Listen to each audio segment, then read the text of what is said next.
오늘부터 이제 또 아모스서를 같이 읽어 나가게 됐습니다. 아모스서에도 각 성경마다 이제 선지자서들이 나타나는데 선지자서에서 아모스서는 또 소선지자 중에 하나로 특징을 한 가지 갖고 있습니다. 그것은 바로 지도자들과 그리고 왕들, 리더십들에 대하여서 이 아모스서가 심판에 대하여서 말씀한다는 것이죠. 또 아모스서의 특징 중 한 가지는 뭐냐면은 바로 이스라엘만의 사건을 놓고 심판하는 게 아니라 우리 1장을 자세히 보시면은 어떤 나라, 어떤 지역들이 나오죠? 여기 보니까 3절 보니까 다메섹이라는 곳 나오죠. 또 6절 보니까 가사, 오늘날 가자지구 있죠. 가자지구, 그거를 가사, 그 비슷한 지역인데요.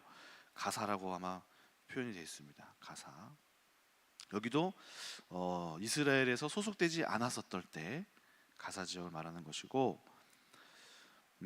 아스돗, 또 9절에 두로, 북부 지방에 있는 두로 땅도 말하고 있고요. 11절 에돔, 13절 암몬, 이렇게 얘기하고 있습니다. 그러니까 지금 여기 성경 오늘 아모스서에서는 저희가 읽은 본문에서는 유대인 민족에 대한 심판에 대한 얘기가 아니라 다 하나님께서 선별하시고 택하신 이 선민은 이스라엘인데, 그 외의 사람들, 이제 2장에서는 유다 이스라엘에 대해서 더 자세하게 심판합니다만, 그 외의 국가에 대해서도 하나님이 그 통치자들과 지도자들과 재판장들을 놓고 이렇게 심판하신다는 거예요. 또 한번 볼까요? 또 통치자들인지 어떻게 알 수 있을까요? 자, 4절 보니까 내가 하사엘의 집에 불을 보내리니 벤하닷의 궁궐들을 사르리라. 궁궐들은 누가 사나요? 왕들이 살겠죠. 또 여기 보니까 7절 내가 가사 성에 불을 보내리니 그 궁궐들을 사르리로다, 이렇게 되어 있습니다. 또 볼까요? 10절 내가 두로 성에 불을 보내리니 그 궁궐들을 사르리로다. 12절 내가 대만에 불을 보내리니 보스라의 궁궐들을 사르리라. 또 12절 그들의 왕은 그 지도자들과 함께 사로잡혀 가리라. 2장 3절 내가 그 중에 재판장을 멸하며 지도자들을 그와 함께 죽이리라, 이렇게 되어 있습니다. 자, 그러니까 오늘 하나님께서 심판하시는 심판의 대상들이 누구죠? 지도자들, 재판장들, 권리와 권한이 많은 사람들, 이들을 놓고 하나님이 특별하게 심판하시는 것이죠. 그래서 오늘 본문을 자세히 보시면은 하나님이 지금 어떤 국가예요? 이스라엘뿐만 아니라 모든 국가, 그 중에서도 모든 국가의 왕들과 통치자들과 권세자들과 재판장들과 중요한 일을 하는 리더십들에 대하여서 하나님이 심판하시는 것이라고 우리가 주목할 필요가 있어요. 심판의 대상자입니다. 오늘 로마서 13장 1절 보니까 뭐라고 되어 있습니까? 이 세상의 권세는 하나님께로부터 났다 합니다. 로마서 13장 1절 이렇게 되어 있습니다. 각 사람은 위에 있는 권세들에게 복종하라. 권세는 하나님으로부터 나지 않음이 없나니 모든 권세는 다 하나님께서 정하신 바라. 그러므로 권세를 거스르는 자는 하나님의 명을 거스름이니 거스르는 자는 심판을 자취하리라. 그러니까 일반적으로 하나님께서 질서를 세우시고 그 질서 위에는 각 리더십들을 세우셔서 그 리더십의 질서가 무너지지 않도록 이렇게 유지되도록 하나님께서 하셨다는 거죠. 그래서 질서를 지키고 또 리더십을 존중하고 그들이 말해 우리의 생각과 다를지라도 우리가 쫓아가고 그들의 의견을 존중하는 것은 참 옳은 일입니다. 이번에 교회에서도 재직 공천이 이루어지고 각 기관들의 리더십들이 세워졌잖아요, 그렇죠? 그래서 그들을 우리가 존중하고 그들의 말과 결정에 있어서 우리가 의견을 수렴하고 나와 의견이 다를지라도 우리가 신뢰를 바탕으로 함께 해 나가는 것이 참 옳은 일이에요. 그것은 틀린 것이 아닙니다. 그런데 이럴 때가 있죠. 그들이 정말 잘못됐어요. 그들이 정말 옳지 못한 행동을 했어요. 그럴 때 어떻게 됩니까? 오늘 이 구약 말씀을 아모스서에 의하면은 그들이 특별한 고난과 특별한 힘을 가졌기 때문에 뭐예요? 더 큰 책임과 하나님께서 직접 그들을 더욱더 조명하시고 살피시고 그 책임을 물으신다는 사실을 알아야 돼요. 야고보서 3장 1절 보니까 뭐라고 되어 있습니까? 내 형제들아 너희는 선생된 우리가 더 큰 심판을 받을 줄 알고 선생이 많이 되지 말라, 이렇게 됐어요. 사도 바울이 야고보서에서 야고보가 형제들아 너희들이 선생된 우리가 더 큰 심판을 받을 줄 모르냐, 왜 그 뭐가 좋다고 자꾸 선생 노릇을 하려고 그렇게 하느냐 하는 것이 무엇이라고 하는 것이죠? 선생된 자들이 더 큰 하나님 앞에서 다름을 받을 것이고 더 많이 맡은 자가 더 많은 책임을 하나님께서 물으신다는 사실을 모르고 그 높은 자리를 자기가 권한만 갖고 그것을 부러워하면서 욕심만 생겨가지고 그걸 자리에 올라서 이렇게 으름장을 놓고 하려고 하는 것에 대하여서 경고하고 있는 것이죠. 그러니까 우리가 이제 착각하는 게 왕관을 쓰는 것 멋있어 보이고 사람들을 다스리는 것 좋아 보여서 그것을 도전해서 그 자리에 앉지만 그 왕관이 주는 그 무게감과 그리고 책임감, 이것들은 전혀 생각하지 못한 채 그 일을 행한다는 사실을 우리는 알아야 합니다.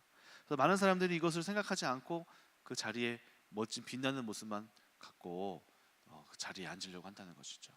그러나 하나님은 무엇입니까? 반드시 그들이 그만큼 권한을 가졌고 가르치는 자리에 있었고 통솔하는 자리에 있었고 결정을 내리는 사람들이었다면 그 사람들에 대하여서 책임과 그것에 대한 결과와 그 열매에 대하여서 하나님께서는 묻지 않을 수 없다는 것이죠. 그래서 우리는 반드시 이것을 생각하고 우리는 그 위치에 있는 사람들은 하나님 앞에서 자신의 권한을 생각하고 책임을 생각하고 특별히 오늘 본문에 의하면은 내가 가진 자리에 책임감, 그것의 그 결과에 대한 물으심을 우리가 생각할 필요가 있습니다. 많은 사람들이 이것을 생각하지 않아요. 자신의 위치와 자신의 자리에서 열매 맺기 원하시는 하나님, 요한복음 15장 말씀처럼 열매를 맺지 못하는 자에 대한 그 책임을 물으신다는 사실을 생각하지 않아요. 그 자리에 앉으려고만 합니다. 그래서 우리는 자신이 갖고 있는 위치에 대하여서 오늘 아모스서에서 경고하는 바와 같이 그 앉은 자리에서 우리가 제대로 된 책임을 수행하지 못하는 것에 대해서 한번 겸손히 돌아볼 필요가 있습니다. 저는 오늘 본문을 묵상하면서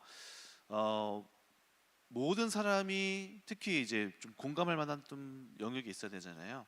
모든 사람이 또 교회에서는 전 리더가 아닌데요, 저는 그거 안 맡았는데요 하실 수 있으니까, 그럼 우리가 어떤 자리에서 하나님 앞에서 리더십을 갖고 발휘할 수 있을까라는 걸 돌아봤을 때 우리가 리더십이 하나님 앞에서 세워진 자리가 있습니다. 어떤 자리일까요?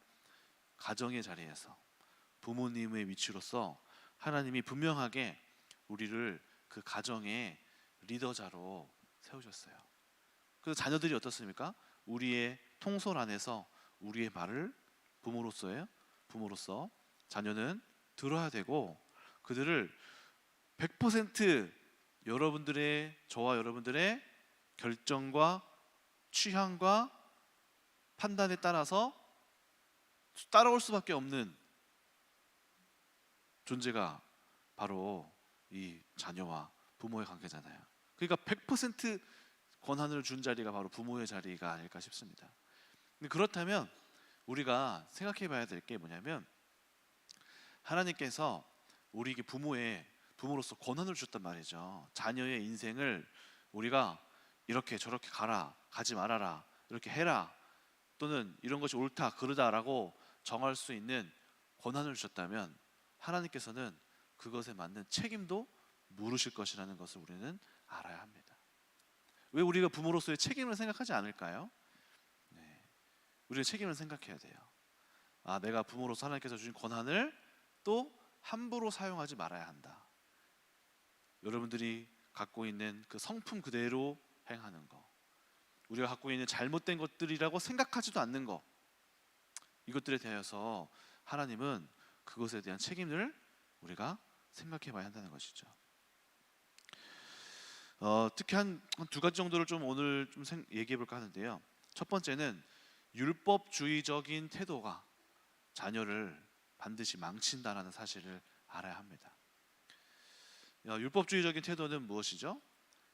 이것과 이것 저런 것, 우리가 여러 가지 옳고 그름을 제시할 수 있습니다만 그것이 나쁘다는 것은 아니지만 율법주의적인 모습을 보이는 가정들이 있어요. 무조건 지나치게 안 돼, 노 하는 것들이 굉장히 많다는 것이죠. 그래서 이 노 하고 과하다 싶을 정도의 통제가 이제 그 가정에서는 이제 옳음을 위하여서 데리고 가는 것이기는 한데 이것이 지나칠 때가 있어요. 지나치게. 그러다 보니까 이런 가정에서 자라는 이제 자녀들의 특징이 있습니다. 그것이 뭐냐면은 하나님에 대하여서 사랑을 느끼지 못해요. 하나님을 두려워해요. 그리고 옳고 그름을 지키기에 바쁜 하나님으로밖에 인지할 수가 없더라고 보니까. 저도 많은 아이들을 이제 가르치고 또 청년도 그렇고 상담을 하다 보면은 그런 아이들이 있어요. 목사님, 저는 하나님이 무서워요. 하나님이 두려워요. 하나님의 사랑을 느끼지 못하겠어요. 잘 모르겠어요. 그래서 그런 친구들의 가정을 이렇게 제가 가만히 이제 다 아니까 가만히 이렇게 살펴보면은 부모님들의 자녀를 대하는 그 태도 안에서 긍휼이 많이 좀 부족하다. 물론 긍휼이 없지 않겠죠. 나름대로 사랑을 이제 주셨을 텐데 전체적인 큰 그림 안에서 옳고 그르고를 막 이렇게 지나치게 자녀를 이렇게 압박하는 기독교적으로도 그렇고 삶의 모든 부분에 있어서 자유가 부족해 보이는 것을 많이 보게 됩니다. 제가 사실 그랬어요. 제 안에 저희 부모님, 특히 김상희 사모님 많이 그렇게 많이 하셨어요. 그러다 보니까 제가 이제 신학대학원에 가서 그걸 깨달았어요. 신학대학원에 가서 이제 신학 공부를 하고 이제 신명기서를 놓고 논쟁할 때가 있었어요. 친구랑 사석에서 같이 카페에서 공부하고 막 공부 마치고 이제 카페에서 차 마시면서 얘기를 하다가 그 신학생들 많이 싸우거든요. 논쟁을 많이 하거든요. 그래서 어떤 배운 거 가지고 막 논쟁을 했어요. 하는데 저는 어떤 것을 계속 주장하냐면은 야, 하나님은 심판이다. 하나님 얼마나 무서운지 모르냐. 너 하나님한테 너 두들겨 맞아봤냐 하면서 계속 심판만 얘기하는 거야, 하나님 앞에서. 근데 그게 틀린 건 아니거든요. 근데 제 친구는 저한테 사랑을 계속 얘기하는 거예요. 야, 아니다. 하나님은 그래도 사랑이시다. 하면서 막 사랑을 막 계속 얘기해줘, 저한테. 근데 저는 논쟁이다 보니까 지지 않으려고 하는 부분이 또 있잖아요. 그러면서 저는 또 계속 심판만 계속 얘기했어요. 근데 이제 어느 순간 그 얘기를 마치고 집으로 돌아가는데 제가 했던 말을 제가 돌아보게 되잖아요. 근데 내가 왜 이렇게밖에 말을 못하지? 왜 내 안에 하나님의 사랑에 대한 영역이 왜 이렇게 그런 단어가 왜 이렇게 없을까? 왜 그런 하나님에 대한 이미지나 생각들 내가 모르는 건 아니지만 실제적인 나를 둘러싸고 있는 하나님에 대한 이미지는 심판과 공포와 두려움과 이런 것들이 너무 많은 거예요. 내 안에 하나님에 대한 사랑의 메시지가 많이 없구나. 가만히 이제 또 돌이켜 보니까 어디서부터 시작됐을까? 이 분위기, 집안에서의 가르쳤던 그 부모의 메시지가 되게 컸구나 하는 것들을 시간이 지나고 돌아보면서 생각하게 되더라고요. 근데 지금은 이제 김상희 사모님은 그렇게 안 하십니다. 본인도 그거를 이제 좀 깨달으셨어요. 내가 우리 자녀들한테 너무너무 이렇게 많이 경고하고 두려운 메시지들을 많이 했구나. 너 이렇게 하면 큰일 나.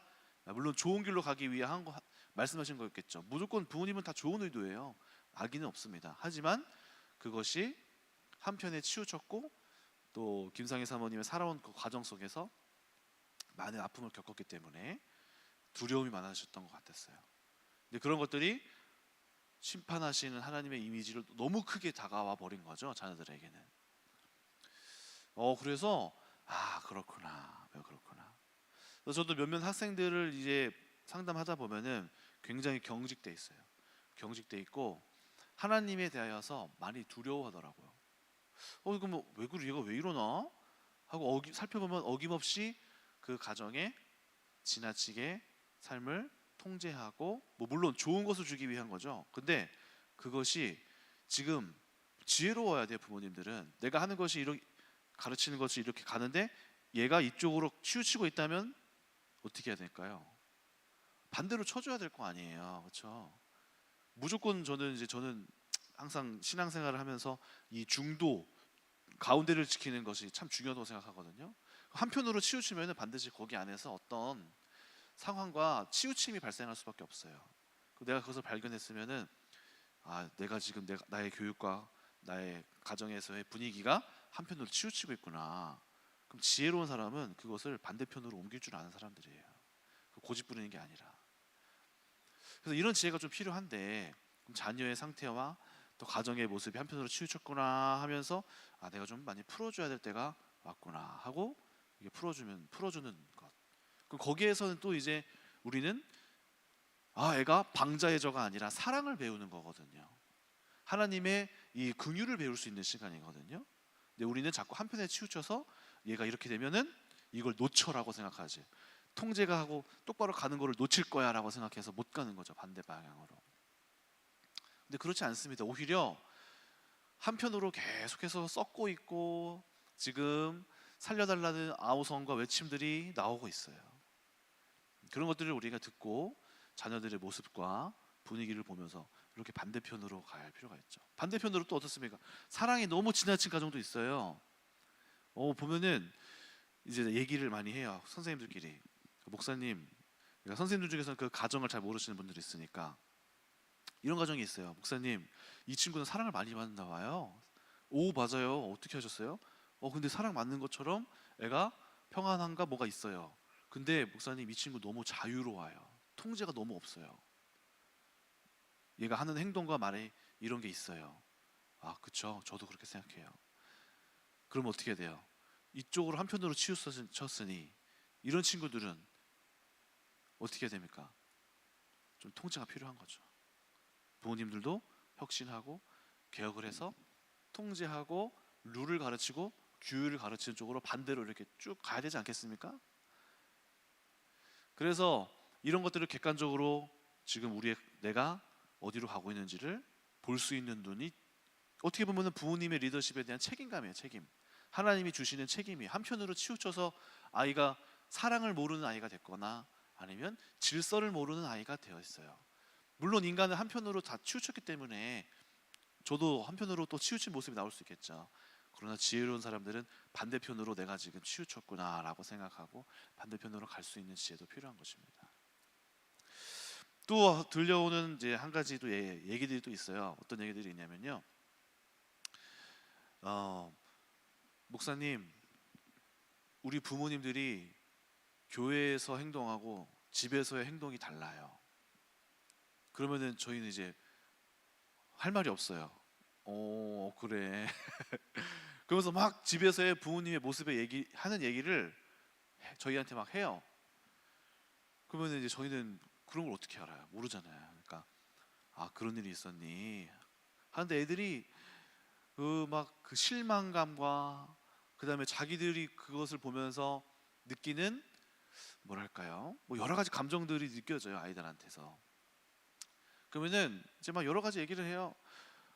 목사님, 저는 부모님이 교회에서 이렇게 이렇게 봉사하시고 또 사람들 앞에서는 이렇게 잘 행하시고 착하게 말씀하시고 또 이렇게 이렇게 뭐 또 하시고 하는 모습을 보고 집에서는 그렇지 않은 모습을 저희한테 하는 행동이나 이런 것들을 보면서 자기들은 큰 실망감과 약간의 부모님의 이중적인 모습을 보고 자기들은 이제 좀 실망한다는 거죠.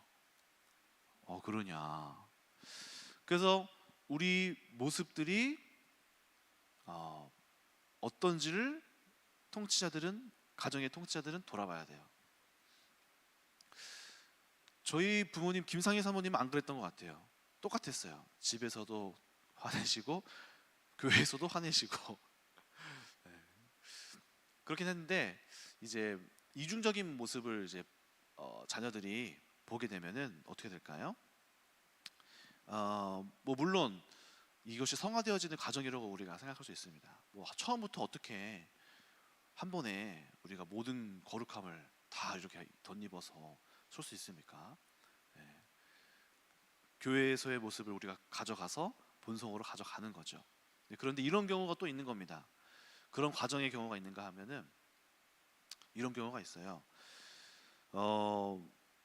권영경 교수님이라고 이제 계신데 그분이 이제 위선이라는 책에서 뭐라고 쓰시냐면은 도덕적인 무감각이 행해질 때가 있다. 그러니까 자기가 교회 안에서 행하는 여러 가지 우리가 배운 것들 있잖아요. 배운 것들, 옳은 것들, 또 교회에서 우리가 아는 것들, 그 모든 것들을 우리가 알고 있고, 난 이것이 옳다고 생각해라고 여겨가면서 사람이 어떻게 돼가냐면은 나도 그것을 원하고, 나도 그것을 추구하고, 나도 선한 것을 옳다고 생각하는 사람이니까 나도 여기에 속한 사람이야라고 점점 이것을 스스로가 자신의 그 문제점을 발견하지 못하고 나도 이렇게 옳다고 여기는 사람이니까 나는 여기에 있는 사람이야라고 말하면서 자신의 그 이중적인 모습을 보지 못한다는 거죠.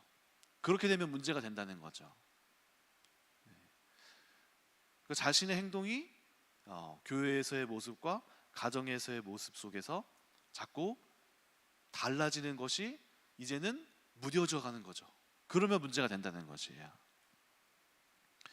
그래서 그런 것들이 이제 자녀들에게는 보인다는 거죠.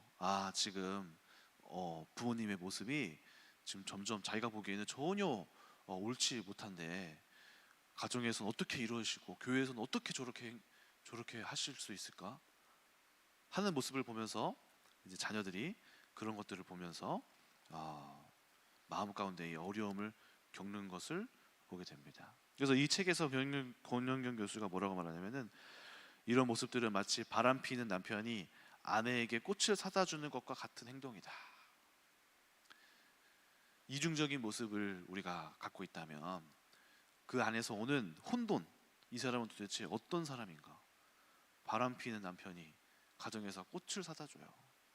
근데 그런 경우 우리가 많이 봤잖아요, 그렇죠? 우리 뉴스 기사 보면은 전혀 그렇게 행동하지 않을 것 같은데 그런 행동을 하는 것도 본단 말이죠. 우리가 그런 모습을 가질 수 있다는 사실을 알아야 합니다. 그래서 결국 이런 모습이 계속 지속되게 되면 어떻게 될까요? 결국에는 자녀들은 부모님의 모습 속에서 신뢰를 하지 못하고 점점 더 커가면서 부모님의 말을 더 안 그래도 안 듣는데 더 안 들 이유가 건덕지가 또 생기는 거죠. 점점 갈등이 생기고 점점 우리 부모님은 이중적인 사람이야 하는 마음을 더 강하게 품게 되겠죠. 그래서 이렇게 가정 안에서의 우리의 모습들이 우리가 책임감을 갖고 행동하지 않는다면은 반드시 이 자녀로부터 얻게 되는 그 쓴 열매들을 보게 될 것이고 또 하나님께서 우리가 이 책임감에 대해서 생각하지 않고 자유롭게 행동했을 때의 그 결과들이 우리로 하여금 돌아오게 되는 것입니다. 리더십은 꼭 가정에서만 국한되지는 않습니다.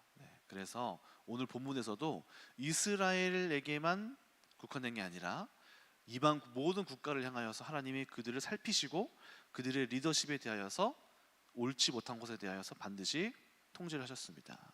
또 오늘 심판의 대상이 힘을 갖고 있고 권리를 갖고 있고 결정을 할 수 있는 능력을 갖고 있고 옳고 그름을 판단하는 자리에 있는 사람들에게 주어졌는데요. 왜 하나님은 이스라엘 백성만 다스리고 하는 게 아니라 이 많은 이스라엘 외에 전 세계를 모든 국가들의 리더를 심판하시는 모습을 보여주시면서 우리가 이것에 대해서 알 수 있는 것은 뭘까요? 하나님은 한 이스라엘 백성 딱 그들에게만 국한되어서 이제 그들만 보시는 게 아니라 하나님은 인류 모든 인간에 대하여서 그 질서와 또 그들에 대한 인간적으로 하나님의 형상으로서 태어났기 때문에 그들이 가져야 할 리더십, 그러니까 내가 꼭 부모가 되었기 때문에 어떤 자리에 위치됐기 때문에 책임을 물으시는 게 아니라 우리가 인간이기 때문에 우리 가운데 책임을 물으시는 영역이 있는 겁니다. 창세기 1장 28절 보니까 뭐라고 되어 있습니까? 복을 주시며 그들에게 이르시되 생육하고 번성하라 충만하라 정복하라 바다의 물고기와 하늘의 새와 움직이는 모든 생물을 다스리라 하셨잖아요. 그러니까 하나님의 통치권을 이 땅을 다스릴 통치권을 인간에게 주셨다는 것. 그러니까 인간은 대리 통치자가 되는 거예요. 그러니까 이미 인간이라는 존재만으로도 통치권과 다스리는 능력을 권세를 주신 거죠. 그래서 이 다스림이란 무엇입니까? 우리가 이 세상을 돌보고 이 세상을 향하여서 하나님의 나라와 하나님의 뜻이 펼쳐질 국가와 공동체와 세상과 전 세계가 되도록 인간은 그것에 대한 책임감이 부여되었다는 것입니다. 그래서 이 돌봄이라는 것은 자기 마음대로 휘둘러라가 아니라 돌보아라예요. 돌보아라. 돌본다는 것은 무엇입니까? 제가 이발 목사님, 형 조이를 돌봐줘. 내가 여기 맡기고 어디 좀 갔다 올게. 라고 했을 때 돌본다는 것은 무엇입니까? 우리가 마음대로 이제 내 휘하에 들어왔으니까 마음대로 하라는 말이 아니잖아요. 아끼고 또 옳고 그름은 또 말해주되 내 자녀가 또 아니기 때문에 더 섬세하게 돌보야 되잖아요. 하나님이 인간에게 맡겨주신 이 통치도 마찬가지로 대리 통치권, 하나님이 창조하신 이 세상을 인간이 대리 통치권을 부여받아서 행했을 때에는 인간 자체가 이 세상을 보면서 타락한 세상의 문제들, 이 하나님을 떠남으로 인해서 생겨난 여러 가지 그 구멍난 것들을 돌아보고 살피고 다시 온전하게 회복해야 할 의무가 그리스도인들에게 있는 거예요. 왜 그렇죠? 왜 그리스도인들일까요? 그리스도인들이 회복된 하나님의 형상을 알고 있잖아요. 그래서 그런 것들을 살펴보면서 우리가 이 땅을 돌아보고 회복시킬 의무가 있습니다. 그래서 존 스토트 목사님이 현대 사회 문제와 그리스도인의 책임이라는 주제로 책을 썼는데요. 거기에 보면은 이 세상을 향한 하나님의 부르심과 그리스도인들에게는 반드시 그것에 대한 책임이 하나님은 부여하고 있다. 그래서 많은 그리스도인들, 우리가 이 세상 사람들하고 또 기존의 일반 신을 알고 있고 섬기는 사람들하고 다른 것은 무엇입니까? 이방 신들은 그들의 욕망과 그들의 욕구와 그들의 갈망은 다 무엇이죠? 자기 중심이란 말이죠. 나를 위하여서 내가 잘되게 해주세요. 내가 이런 것들을 우리 가족이 잘되게 해주세요. 뭐가 우리가 되어지게 해주세요. 하나님을 섬기는 사람들이 이방 사람들이 원하는 제사의 기도 제목과 다를 바가 없어 보인다면 무엇이 다르다는 겁니까? 우리의 잘됨, 이것만 보고 있어, 이것만. 근데 그것이 잘못됐다는 것은 아니지만 우리가 하나님께 구해야죠. 그런데 여기만 구하고 있는 것이 옳지 못하다는 거죠. 나만 잘 되기를 원하고 나의 잘 되는 것을 원하고 이것에 대하여서 간절히 자기만 위하여서 자기의 삶을 위하여서 그것을 위하여서 막 금식하고 오직 자기예요. 오직 자기. 하나님이 보시기에 이런 모습이 어떻게 느껴지실까요? 이방인들과 구하는 것과 다를 바 없는 구함을 하고 있는 모습들. 그래서 하나님은 좀 우리가 눈을 넓혀서 이 세상에 결핍된 것을 보기를 원하고 거기 안에 하나님의 백성들이 주도권을 가지고 눈을 열어서 사회적인 문제를 보고 깨어나서 책임을 감을 갖고 행하길 원한 거예요. 그러면 목사님 우리가 뭐 인권 운동을 해야 됩니까? 뭘 해야 됩니까? 그거는 바라지도 않아요. 지금 아직 단계도 안 되고.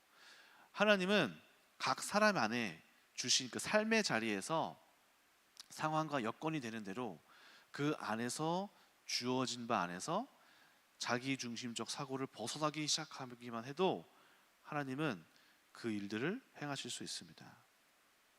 그것은 굉장히 사소한 영역이에요. 근데 하나님이 우리 안에서 변화시키는 그 사건들로 인하여서 점점 점진적으로 출발되어지고 나에서 내 가정으로 넓혀지고 내 주변으로 넓혀지고 타인으로 넘어가고 제 3자로 넘어가고 점점 이렇게 확장해가는 그런 점진적인 단계를 갖습니다. 어제 이제 제 후배 한 명이 오랜만에 전화가 왔어요. 그래서 무슨 일이냐, 너 왜 전화했냐 물어봤더니 이 친구도 전도사인데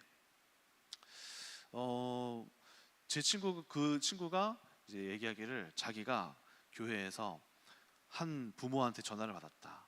근데 자기 자녀를 좀 말씀 사역을 해달라는 거예요. 그러면은 하면 되잖아요. 근데 이 친구가 마음에 하기 싫다는 거예요. 그래서 왜 하기 싫으냐 물어봤더니 약간 얄밉다는 거예요. 뭐가 얄밉냐? 그러니까 자기가 예배 드릴 때, 그러니까 이 친구가 고2, 고3 때 주일 성수를 나오라고 권면을 많이 했대요. 근데 부모님이 그걸 커트하더래요. 학생은 나오겠다고 했는데 부모님이 얘 고3이어서 안 돼요 하고 이제 안 보냈고 또 어떤 수련회에 가게 됐어요. 이 친구가 가고 싶대요. 부모님이 안 보내는 거예요.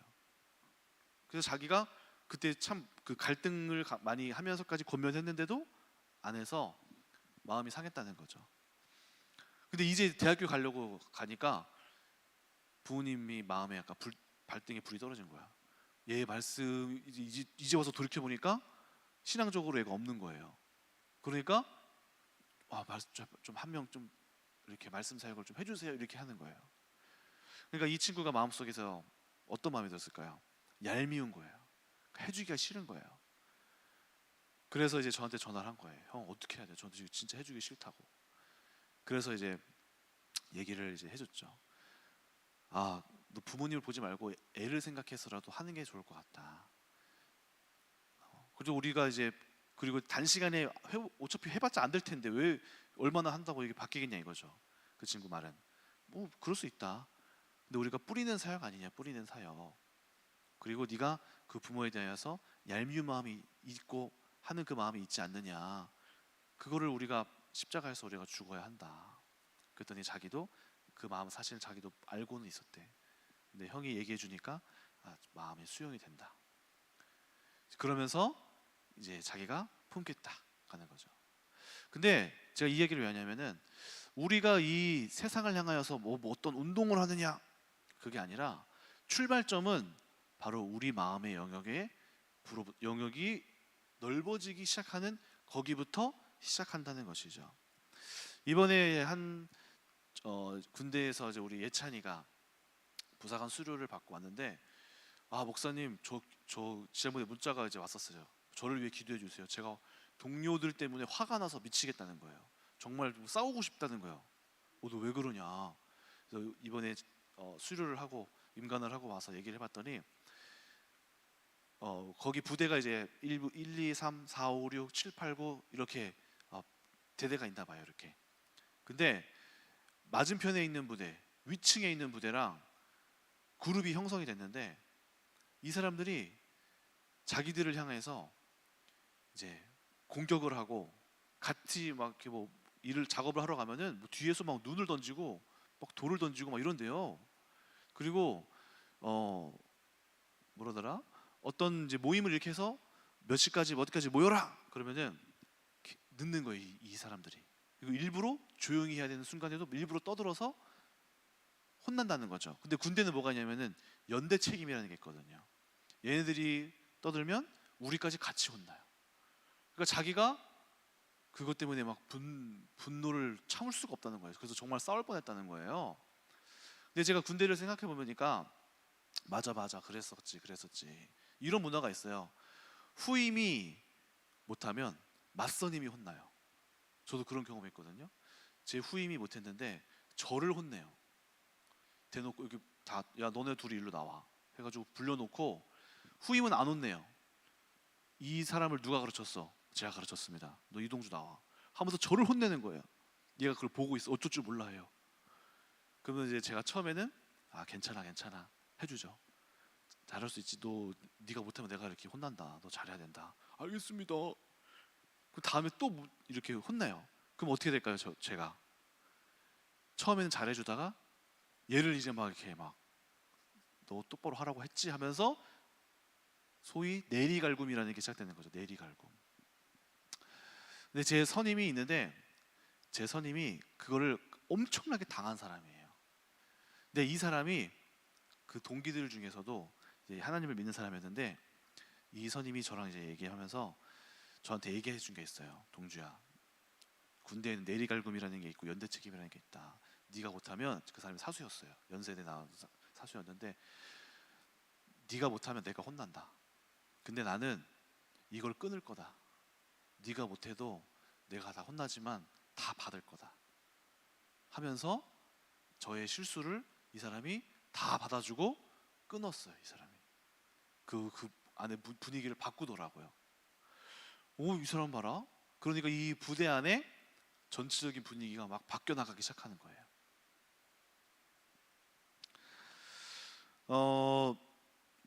교회 안에서도 우리가 어떤 막 운동을 하지 않아도 우리의 어떤 삶에 하나님께서 주신 말씀, 그것에 대한 순종이 이런 문화를 바꿔갑니다. 우리 교회에 있는 그 입양 사역도 있죠. 입양에 대한 것도 어떻게 했나요? 담임 목사님의 그 아픔과 어렸을 때의 그 아픔과 상처, 그 가운데 출현한, 처음에 우리 세 가정이 출발했거든요. 세 가정이 아이들 이제 입양했어요. 근데 그 출발한 그 세 가정 그로 인하여서 그 다음 세대에 한 10명 입양하고, 그 다음 세대에 또 10명, 7명, 뭐 한 4번 정도까지 간 것 같아요. 그러니까 교회 안에 큰 운동이 됐어요, 그게. 그리고 또 참 아이러니하게도 그 입양에 대한 이 다큐도 찍으러 왔었거든요. 저희 그때 당시에 입양에 대한 이슈가 갑자기 막 불면서 방송이 2번인가 봤던 것 같아요. 찍고 나가고, 그 다음에 입양 법이 그때 바뀌었어요. 그때 이제 같이 담임 목사님 가셔서 이제 종교적인 지도자들 몇 명 이렇게 모여가지고 입양법 안건할 때 이런 거 어떤 거 하는 게 좋겠냐 해서 그때 막 한번 입양에 대하여서 함께 됐었거든요. 근데 그 출발점이 뭐였냐면은 하나님께서 주셨던 어떤 마음, 그것에 대한 순종, 그것들이 바람이 부니까 공동체적으로 커지니까 방송사가 와서 찍어가고 문화적인 바람이 흘러가니까 하나가 이렇게 또 막 되는 거예요. 이런 것들을 볼 때 우리가 하나님 앞에서 어떤 문화적인 운동을 합시다가 아닐지라도 우리 안에 주어진 것을 순종하다 보면 그것이 바람이 되고 운동이 되어서 하나님께서 이끌어 가신다는 것을 보았어요. 그러니까 결국에는 그 출발점이 각 개인에게 주어진, 하나님께서 주어주신 그 작은 나만을 보는 게 아니라 하나님께서 보게 하시는 사람들에 대한 그 섬김 가운데에서 출발되어진다는 거죠. 마지막 하나만 하고 마치겠습니다. 우리나라에서 이제 시행되고 있는 의료보험, 미국에서도 오바마 대통령이 오바마 케어 막 하면서 우리나라에 가서 배워와라 하면서 배워온 그 우리나라의 특출된 그 의료보험이 있지 않습니까? 이것이 어디서 출발했냐면 장기리어 박사님이라고 하는 분의 마음에서 출발한 거예요. 이분이 1968년 청십자 의료보험을 세우면서 사조직 의료보험을 시작했거든요. 그러니까 아픈 사람들을 위해서, 잘 안 된 사람들을 위해서 의료 의사들 몇 명이 돈을 모아가지고 이걸 가지고 같이 돕는 거를 같이 했어요. 굉장히 개인적인 출발이었어요.